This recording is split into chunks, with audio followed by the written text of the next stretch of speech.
आज मी दाखवते तुम्हाला डोश्याच्या बॅटरपासून काय काय आपण बनवू शकतो। आधी मी डोश्याचा बॅटर बनवून घेतला। त्यासाठी प्रमाण 2 वाटी तांदूळ, मी रेशनचे तांदूळच घेते। 2 वाटी तांदूळ, 1 वाटी उडदाची डाळ 7-8 तास भिजत ठेवली। नंतर ती वाटून घ्यायची मिक्सरला बारीक आणि रात्रभर त्याला ठेवून द्यायचं पीठ येण्यासाठी। सकाळी सॉफ्ट होते, एकदम मस्त पीठ येतं। मग त्याचे मी हवे तसं वेगळे भाग करून घेतले। पहिल्या भागात टोमॅटो, कांदा आणि कोथिंबीर बारीक चिरून घातली। त्याचे असे पांढरे कांदा टोमॅटोचे अप्पे केले। बघा, गोल अप्पे पात्राला तेल लावलं, थोडेसे पीठ टाकलं, 5-10 मिनटं ठेवलं। एका साईडने परतून घेते, दोन्ही साईडनी झालं ते एक डिश झाली। दुसऱ्याच्यात मी परत दुसरं बॅटर घेतलं थोडंसं वेगळं, त्याच्यात बीट आणि कोथिंबीर आणि थोडंसं चवीपुरतं मीठ। आता ते बॅटरला कलरच एवढा भारी आलेला ना, अप्रतिम। स्ट्रॉबेरी आईस्क्रीमसारखा त्याला कलर आला, किती छान वाटतं आहे। त्याचे अप्पे करून घेतले। असंच बीट खायला दिलं तर कोण खाणार नाही, पण हे अप्प्यांमधलं असं बीट वगैरे असलं ना की बरोबर जातं।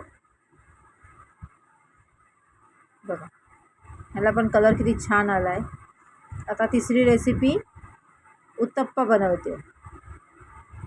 बॅटर एकच, तर भेड्याला तेल लावलं, त्याच्यात हे बॅटर घातलं, त्याच्यावर बीट, थोडा कांदा, थोडा टोमॅटो, मी वरनं मीठ वगैरे घातलं नाही त्याच्यात,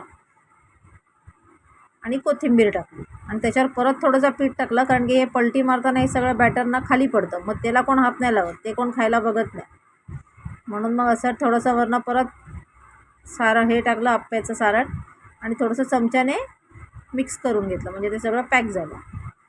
आता ते पलटताना पडणार नाही। 5 मिनटं वाफ काढली आणि नंतर पलटी मारलं, दोन्ही बाजूंनी चांगलं शेकून घेतलं। हे बघा, अजिबात पडत नाहीत, मस्त जाळीदार घावणे बनतात। अशा वेगवेगळ्या डिश आमच्याकडे नेहमी असं डोश्याचं असलं का अशा 4-5 परी बनतातच बनतात। आणि आता शेवटचं प्लेन डोसे, आंबोळ्या म्हणा, घावणे म्हणा, आंबोळ्याच म्हणतात त्याला। ते एकदम छान चहाबरोबर, चटणीबरोबर, आणि ह्याच्याबरोबर बनवली उडदाची डाळ, चण्याची डाळ, शेंगदाणे, त्याची चटणी, वाटाण्याची भाजी। हे बघा काय काय बनलं आहे बघा।